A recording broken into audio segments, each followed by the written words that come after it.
오늘은 단재강세 4479년, 배달 4355년, 양력 2월 22일, 음력 정월 20이틀, 이 시간은 2월 셋째 주 화요일 새벽 경배 시간입니다.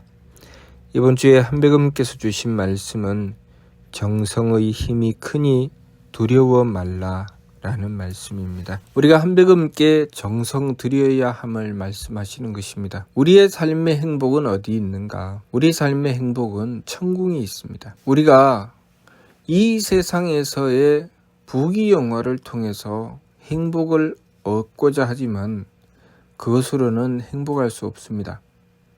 타생장소 병물고 태어나서 죽을 때까지 우리의 욕심 물결로 달리며 고통에 빠져버리고 마는 것이 이 세상에서의 우리가 추구하는 부귀영화입니다. 우리의 행복은 천궁에 있습니다. 우리가 한백음을 모시고 천궁을 향해 원도하고 정성을 들이며 하느님의 광명을 받을 때 그 광명을 받아서 이 세상에 투영하게 되면, 다시 말해서 우리가 하느님을 모시기 위해서 원도하고 정성을 들여서 천궁의 빛을 받아서 그것으로 우리의 삶 속에 드러내게 되면 우리는 천궁의 기쁨을 이 세상에서 맛볼 수 있게 되는 것입니다.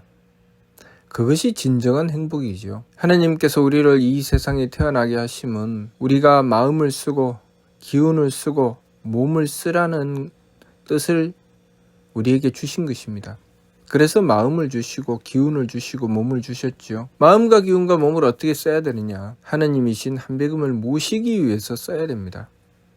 내 욕심으로 쓰는 것이 아니고 한백음을 모시기 위해서 써야 되죠. 왜냐하면 천궁을 받들기 위한 것입니다. 천궁은 대길상 대광명처라 지극히 길하고 상스러우며 지극히 밝고 빛나는 곳이다. 다시 말해서 우리가 한백음을 모셔서 천궁의 빛을 받게 되면 우리의 삶이 길하고 상스러우며 밝고 빛나는 삶이 된다는 것입니다. 끊임없이 천궁을 복사하고 그 천궁으로 우리의 마음의 빛이 되고 기운의 빛이 되고 우리 몸의 빛이 되도록 하여야 되지요. 그렇게 했을 때 내 마음은 평화롭고 행복해지며 내 기운은 화창해지며 내 몸은 강건해지는 것입니다.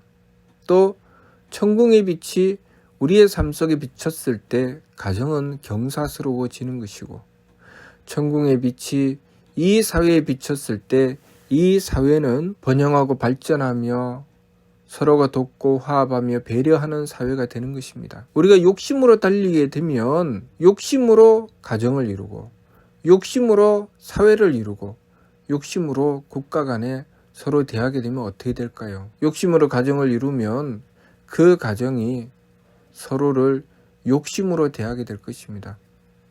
결코 행복할 수 없죠. 어찌하면 내 것을 더 차지할 수 있을 것인가? 어찌하면 손해보지 않을 것인가? 부모는 자식을 기르지 않을 것입니다. 왜냐하면 수고해야 되고 손해보아야 자식을 기를 수 있기 때문에 조금이라도 손해보지 않으려면 자식을 기르려고 하지 않을 것입니다. 그래서 자식을 낳고 기르기가 어려운 세상이 지금의 세상입니다. 결혼 적령기가 자꾸 늦추어지죠. 왜냐하면 고생하지 않고 가정을 이루고 자녀를 낳고 기르고 싶은데 그것이 차지 않으니 그것이 될 때까지 기다리다가 보니 늙어서 호백발이 되어도 결혼하기가 어려운 세상이 되었습니다. 그렇게 해서 겨우겨우 결혼을 하여도 내가 손해보는 것이 싫어서 그 가정을 제대로 지키지도 못합니다. 조금이라도 손해를 보면 벌벌 떨며 더 이상 손해보지 않으려니 이제 이 가정은 더 이상 지켜나갈 수가 없다. 남편과 아내가 서로를 향해 너 때문에 내가 손해보고 살았다. 이제는 더 이상 함께 살 수가 없다. 그렇게 살아갑니다. 행복이라는 것은 찾을 수가 없죠. 이 사회 또한 어찌하면 손해보지 않고 살 수 있을까? 어찌하면 나만 이익을 챙길 수 있을까? 그렇게 살아가게 되면 이 사회는 그냥 그야말로 지옥입니다. 아무도 도와주지 않죠. 욕심으로 살아가기 때문에 내가 가져야 살 수 있는 세상이고 내가 없으면 살 수 없는 세상입니다. 가져야 사는 세상이죠.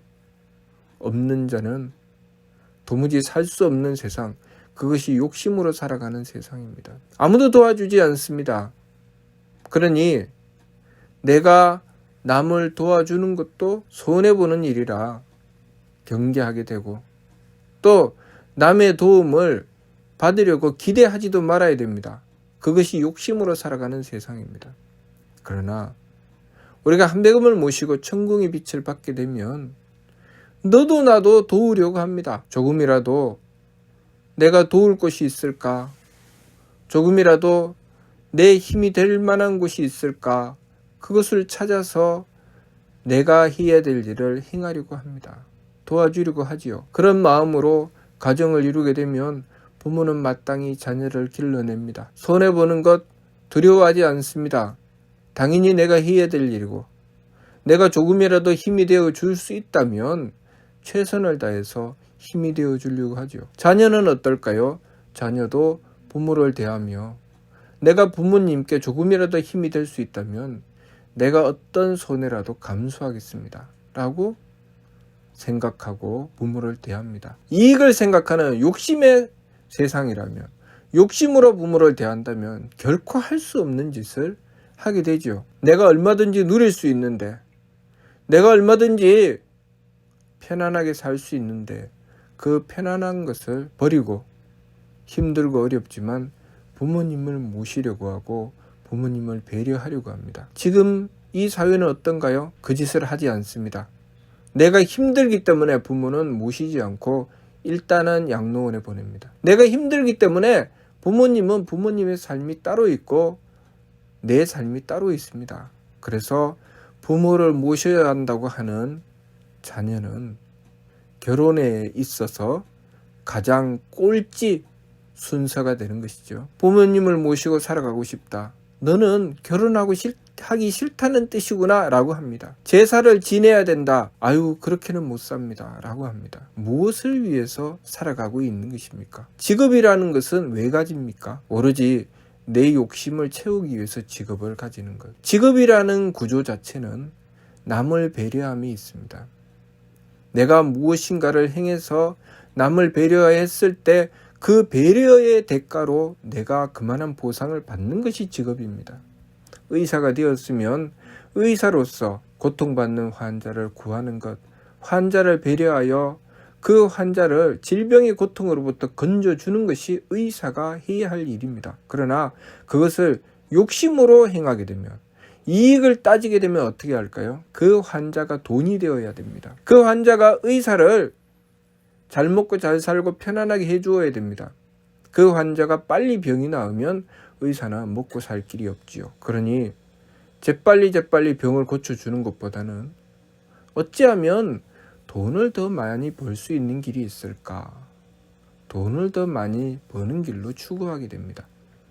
물론 도리를 지키고 의사의 사명을 가지는 의사는 결코 그렇게 하지 않을 것입니다. 천궁을 닮아가려고 하고 천궁의 빛을 받는 의사는 결코 그렇게 하지 않을 것입니다. 그러나 오로지 제 욕심만을 추구하는 자는 의사라고 할 수도 없지만 그런 짓을 저지르지요. 정치인이든 법조인이든 또 물건을 만드는 사람이든 상업을 하는 사람이든 그 사람이 무엇을 기준으로 살아가느냐에 따라서 그 삶은 완전히 다른 삶이 되는 것입니다. 우리가 한배금을 모셔야 하는 이유는 바로 거기 있는 것이죠. 천궁을 닮아가기 위해서. 한배금을 모셔서 도리를 지키고 천궁을 닮아가는 삶을 살았을 때 우리가 살아가는 이 삶은 대길상, 대광명의 삶이 되는 것입니다. 우리가 욕심으로 살아가게 되면 우리의 삶은 그야말로 지옥입니다.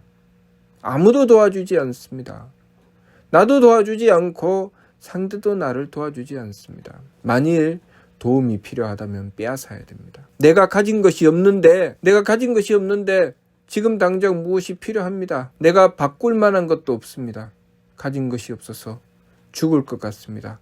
그러면 어떻게 해야 되죠? 누군가가 그를 도와주어야 하지만 아무도 도와주지 않습니다.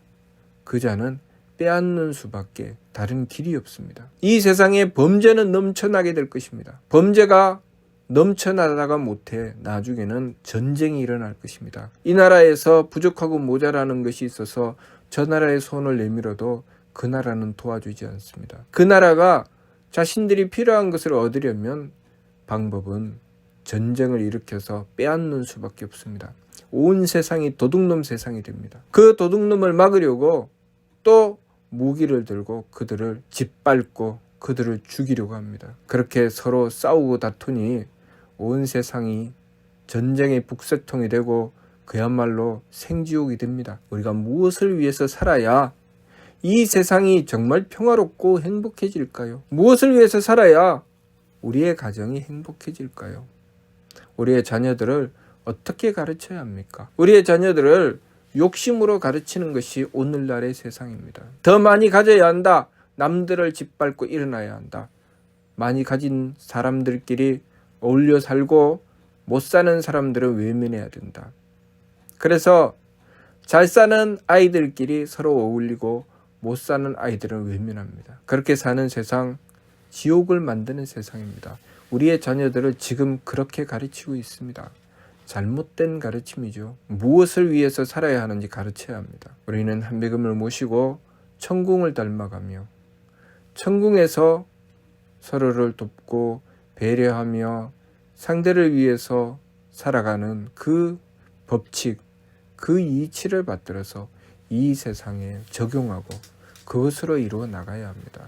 그래야 물건 하나를 만들어도 배려하는 물건을 만들지요. 내 이익만 탐하는 물건을 만들면 그 물건을 살 때는 좋았는데 그 물건을 쓸 때는 도무지 쓸 수 없는 물건을 만들어내는 것입니다. 그러나 서로를 배려하는 그 배려하는 이치로 물건을 만들게 되면 처음에 살 때는 별것이 아닌 것처럼 보이는데 쓰면 쓸수록 그 물건이 쓸모가 있고 좋은 물건입니다. 사람도 그런 사람이 되어야 되죠.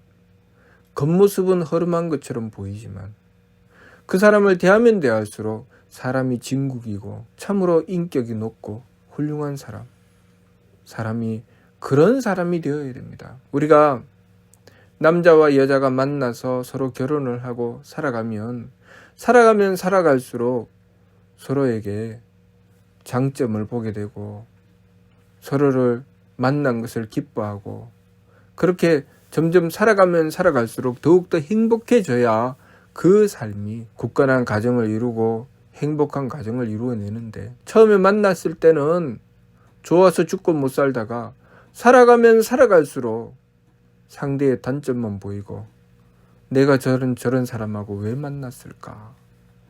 왜 이런 가정을 이루었을까? 내 인생이 왜 이 모양 이 꼴이 되었을까? 이러면 못 사는 것입니다. 그 가정에 태어나는 자녀는 불행하기 짝이 없는 것이죠. 왜 하필이면 그런 가정에 태어났을까요? 그렇게 되는 것입니다. 살면 살수록 서로의 장점을 보고 서로를 배려하며 처음에 만났을 때는 별로 기대하지 않았지만 살아가면 살아갈수록 참으로 좋은 사람이라는 생각이 들 정도로 그렇게 점점 그 장점이 드러나게 되면 그 가정은 참으로 행복한 가정이 될 것이고 그 가정에 태어난 자녀는 참으로 행복한 자녀가 될 것입니다. 그 가정에 참 잘 태어났다는 그런 생각이 드는 그런 가정이죠. 우리는 우리의 인생을 어떻게 살아야 될까요? 무엇을 위해서 살아야 될까요? 이번 주 말씀 정성의 힘이 크니 두려워 말라는 말씀은 그 바탕에 매 순간순간 그리고 아주 작은 일들마다 정성을 들여서 그 좋은 것을 가꾸라는 말씀이었습니다. 작은 마음에 하느님의 덕을 받드는 정성을 들여라. 작은 기운에 하느님의 지혜를 받드는 정성을 들여라. 작은 행위에 하느님의 힘을 받드는 정성을 들여라. 그 정성이 모이고 쌓이면 덕이 커지고 지혜가 밝아지고 힘이 커져서 하느님의 덕혜력이 우리의 삶 속에 작동하게 되고 우리의 삶은 그야말로 행복한 삶이 된다. 그런 말씀이지요. 무슨 일이든 처음에 할 때는 서툴 수밖에 없습니다. 그러나 그 일이 온전해지고 유능해지는 것은 그 좋은 행위를, 바르게 하려고 하는 그 행위를 수없이 반복하여 정성을 쌓았기 때문에, 하느님의 그 오르신 힘을 계속 받들어서 그 힘이 모이고 쌓여서 티끌이 모여 태산이 되듯이 그 정성이 쌓였기 때문에, 그 정성이 쌓인 뒤에는 내가 그 일을 하게 되면 하느님의 힘이 드러나는 것입니다. 그 하느님의 힘이 드러났을 때 그 일은 유능해지고 완벽해지는 것이죠. 운동선수가 운동을 해도 끊임없이 바른 행위를 반복하면서 운동을 해서 그 몸에 익혔을 때 그 사람이 하는 그 동작이 완벽해지는 것이죠. 정성의 힘은 그렇게 큰 것입니다. 우리가 마음을 가질 때도 착한 마음을 가지기 위해서, 하느님의 덕을 받드는 마음을 가지기 위해서 끊임없이 정성을 들여야 그것이 모이고 쌓여서 내가 마음을 쓸 때마다 하느님의 덕이 드러나는 것입니다. 우리가 기운을 쓸 때도 그 작은 기운을 쓸 때마다 하느님의 지혜를 구하기 위해서, 도리를 지키기 위해서 그 작은 기운을 계속 써나가서 모이고 쌓여야 내가 그 기운을 쓸 때마다 하느님의 지혜가 번쩍번쩍 드러나는 것입니다. 그렇게 우리가 작은 마음, 작은 기운, 작은 행위를 할 때마다 하느님의 덕을 구하고 하느님의 지혜를 구하고 하느님의 힘을 구하여 바른 길을 추구해 나갔을 때 그것이 모이고 쌓이게 되면 우리의 삶 속에 드러나는 것은 하느님의 덕이요, 하느님의 지혜요, 하느님의 힘이 되는 것입니다. 그러니 이번 주 말씀이 정성의 힘이 크니 두려워 말라고 하신 것입니다. 우리가 욕심으로 살아가게 되면 내 마음도 욕심으로 채웠고 내 기운도 욕심으로 채웠고 내 몸도 욕심으로 채웠으니 내가 마음을 가질 때마다, 내가 기운을 쓸 때마다, 내가 무엇인가 행위를 할 때마다 자꾸 드러나는 것이 무엇이겠습니까? 욕심이죠. 욕심이 자꾸 드러나게 되면 내 삶이 온통 욕심투성이가 될 것입니다. 늘 불평불만이고 늘 남의 것을 빼앗지 못해서 안달하고 다른 이들을 위해서 전혀 배려하지 않는 삶, 조금이라도 손해볼까 봐 전전긍긍하는 삶, 그래서 항상 싸우고 다투는 삶이 되어버리고 맙니다. 사면신고를 통해서 지감주식 금촉의 세법을 힘써 행하고 욕심물결을 가라앉혀야 된다고 가르쳐 주신 것은 우리가 그런 지옥의 삶으로 떨어지지 말라는 말씀이죠. 우리가 행복한 삶을 살아가려면 지감주식 금촉의 세법을 힘써 행하고 그 욕심물결을 가라앉히라는 것이고, 그렇게 욕심물결을 가라앉히고 무엇을 하라는 것입니까? 한백음을 모셔서 천궁을 닮아가라는 것입니다. 그러니 우리가 항상 한백음을 모셔야 됩니다. 매사의 일마다 내가 마음을 가질 때마다 한백음을 모시고, 내가 기운을 쓸 때마다 한백음을 모시고, 내가 작은 행위를 할 때마다 한백음을 모셔서 그것이 모이고 쌓이면 내 삶 속에 항상 한백음의 힘이, 한백음의 지혜가, 한백음의 덕이 늘 함께하는 것입니다. 그것이 한백음을 모시는 것입니다. 우리 삼일신고 신운에 성기원도면 절친견이요 자성구자하라 항지인오신이라 라는 말씀은 바로 그런 뜻입니다. 늘 한백음을 모셔서 내 삶 속에 늘 한백음께서 함께 하시는 삶이 되는 것, 그것이 바로 삼일신고 신운을 통해서 우리에게 가르쳐 주신 하느님을 모시는 법입니다. 그러니 우리가 매 순간순간을 한백음을 모시기 위해서 마음 쓰고 기운 쓰고 몸을 써야 하겠습니다. 그렇게 해서 그 정성이 모이고 쌓여서 정성의 힘이 커서 우리의 삶 속에 다가오는 어떤 문제도 두려워함이 없이 능히 감당해내는 그런 삶이 되어야 하겠습니다. 우리가 행복한 삶을 살아야 되지 않겠습니까? 욕심으로 살아가다가 지옥불에 떨어지는 그런 삶을 살아서는 안 되겠죠. 이 세상이 평화롭고 행복한 세상이 되어야지 오로지 욕심으로 서로 다투면서 이 세상이 생지옥이 되도록 해서는 안 되겠죠. 우리의 자녀들을 행복한 삶으로 인도해 주어야 하지, 욕심으로 서로 싸우고 다투며 내가 가질 때는 살겠지만 가지지 못하면 결국 죽을 수밖에 없는 삶으로 우리의 자손을 인도해서는 안 될 것입니다. 그러니 지금 내가 무엇을 해야 될지 우리가 똑바로 알고 한백음을 모셔서 이 삶을 바르게 지켜나가도록 하여야 하겠습니다. 무슨 뜻인지 이해가 됩니까? 마치도록 하겠습니다.